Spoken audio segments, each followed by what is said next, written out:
Hello, what is up mga momsters, sir ma'am? Ako po si Ralph C. Fry, isang visual artist from Manila. And today, magre-review tayo ng mga thrones from Hobby Lair PH. Thank you very much, Hobby Lair PH, for sending these to me. Ang pinadala niya sa akin yung mga thrones, ito mga characters.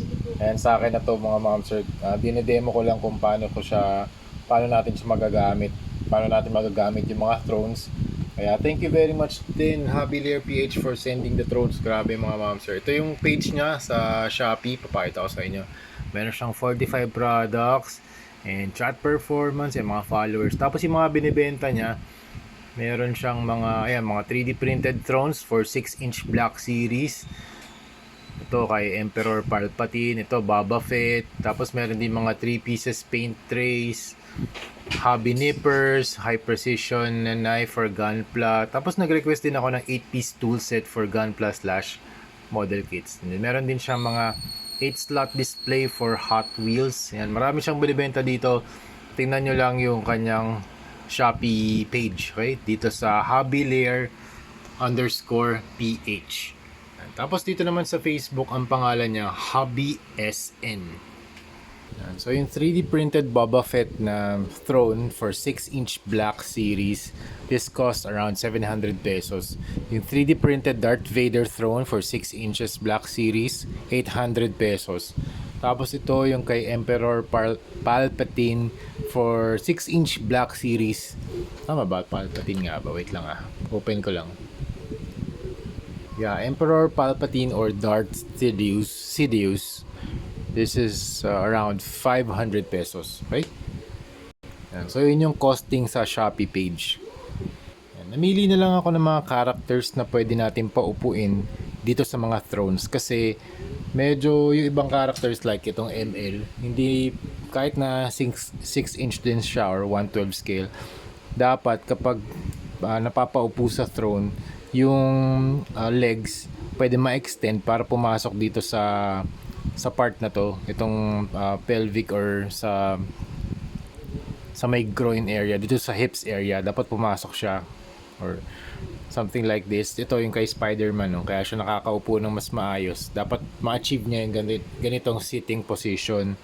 Dito kay Iron Man, hindi pwede dahil meron siyang armor. So, pipili na lang kayo ng characters na pwedeng makagawa ng ganitong klaseng position. So, articulation wise, dapat magagawa na yung sitting position kasi yun nga, ibang Marvel Legends or Black Series, may mga cloth na plastic na extensions na hindi pa pwede yung mga sitting positions. Okay?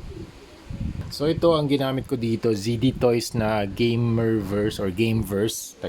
Yes, ZD Toys Gamerverse na Star-Lord. Yan. So kasya siya dito sa Boba Fett throne. Medyo malaki lang ng onte, pero ayun nga, 1/10 scale kasi ito mga momser. So kung ma-achieve niya yung kahit ganitong position, pwede, kahit medyo naka-slouch, pwede para makasandal siya dun sa back of the throne. Pero the material itself, very high quality print. Makikita nyo dito mga momser sa ilalim. Yan yung mga plastic filaments na material na nagpiprint using a 3D printer. And okay naman yung details niya, yung mga throne details. Medyo may mga bali ba ng hindi ko sure kung bali talaga yung kanyang part dito for weather or battle damage, yung kanyang some sort of a creature, kasi meron creature dito sa side na bali yung kanyang teeth or yung fangs. So yun, di ko sure kung ganun talaga yung detail niya sa yung actual na throne na from Boba Fett. Actually pwede natin tingnan. Take muna natin yung dimensions ng throne. So yung height niya around 4 inches, yung kanyang length 7 inches, tapos yung width niya ay 4 inches. Yan. I-measure muna natin lahat ng dimensions. Tanggalin muna natin. Si Darth Vader naman, yan. Yung kay Darth Vader naman, medyo malaki to. 8 inches yung kanyang length, 2.5 inches yung kanyang width, and tapos yung height niya mga 6.5 inches. Dito naman kay Palpatine throne, length 4.5, width 2.5 or around 3, and then yung height niya around 5 inches. Yan. So isa-isahin natin. Yung dito muna tayo kay Boba Fett na throne. So meron siyang very symmetrical yung design. Meron siyang dalawang face creature dito sa left and right side. Then meron mga bars dito sa ilalim ng face ng creature. There you have the lines. Very very stable naman yung base. Yan, kasi syempre malaki yung surface area dito na pinrint. And ang lawak nung seat niya compared dito sa dalawa. Ayan, compared dito kay Vader at saka dito kay Palpatine. Ang lawak nung upuan. Pwede siguro mag-Indian seat si Iron Man dito or any characters na medyo mas maliit. So medyo they can relax dito sa throne. And then you have the arc here. Yung kanyang meron din mga writing sa likod. Tapos ang haba ng armrest. And then you have the side pattern, yung mga lines na vertical. Wala nang design sa likod. And ganoon din sa kabilang side, same lang. Tapos meron siyang mini footrest dun sa ilalim ng kanyang upuan. Dun sa seat. Meron din ba pattern dito. Meron mga texture din sa ilalim ng armrest. Siguro ito yung filaments na may texture siya, okay? Dito sa ilalim. Tapos ito yung armrest, ito yung headboard. And very nice throne, very nice addition sa inyong display kung nagko-collect kayo ng Star Wars. Yan. Ito naman Darth Vader na throne design, very nice, very cool, very symmetrical. Ito mas angular yung design. Ito kasi mas may mga smooth na shapes. Ito half circle or a half oval. Yan, dito angular din naman yung yung ibang parts, pero ito talagang very sharp yung edges.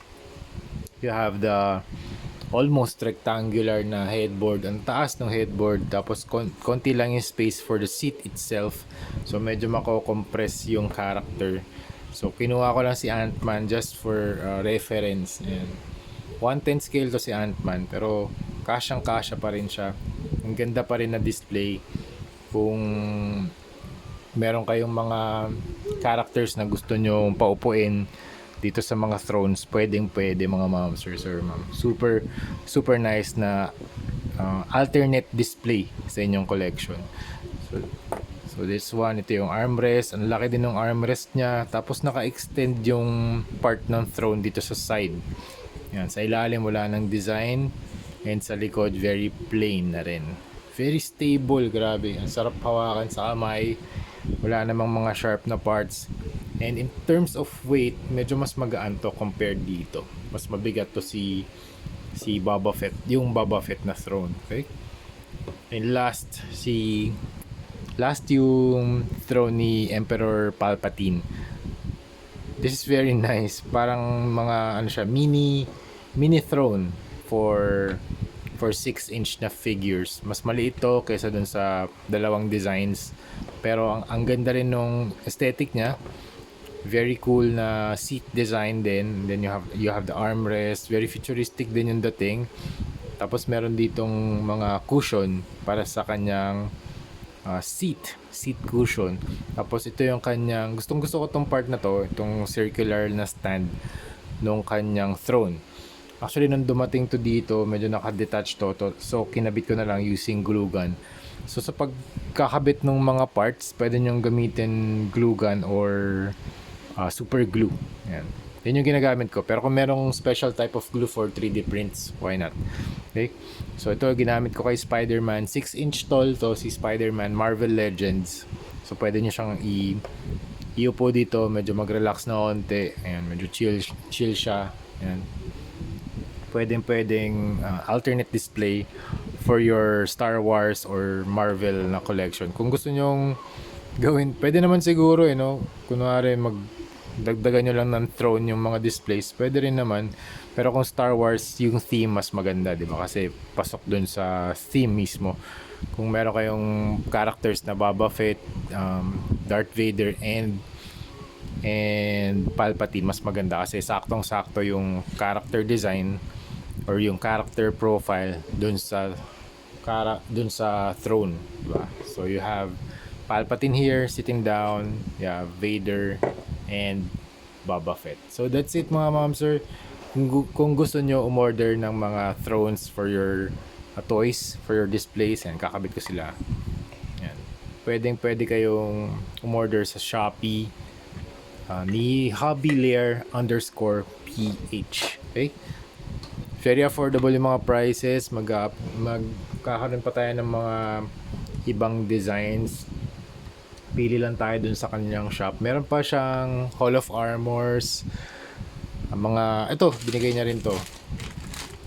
Nag-request din ako nito kasi kailangan ko na rin ng mga gunpla tools for the next few projects. Thank you very much for sponsoring this video, for sponsoring the next couple of projects natin. Kasabihin, ang mangyayari dito, lalagay ko na si hobbylair_ph sa ating sponsors list. So every time na magkakaroon ako ng video, or yun nga, every time na magkakaroon lang ako ng next project, nandun na siya sa sponsors list. So speaking of sponsors, thank you very much Laruanan, Hero Paints, Blockies, Yolo Park, Savior Cool, and hobbylair_ph. Thank you very much Hobbylair for sending these to me. Ito yung hobby nippers. You have tweezers, hobby knife with extra blades, buffer, ito glass file, and extra pair of tweezers ulit, and then you have an extra file. Ang dami, 1, 2, 3, 4, 5, 6, 7, 8. Ito gusto ko dito, long nib marker. So kung gusto nyo mag panel line pero malalalim yung areas, ito maganda to kasi mahaba yung kanyang extension ng nib, extension ng pen. So kung medyo malalim yung recessed areas or malalim yung part na gusto nyo lagyan ng panel line, pwede. Okay? So that's it mga ma'am sir, yun yung mga thrones natin, and thank you very much again hobbylair_ph. If you want yung mga products nila, punta lang kayo sa Shopee, check out nyo na yan mga ma'am sir ma'am. Okay? So yun lang, that's it. Thank you very much for watching and see you sa next video. Bye bye.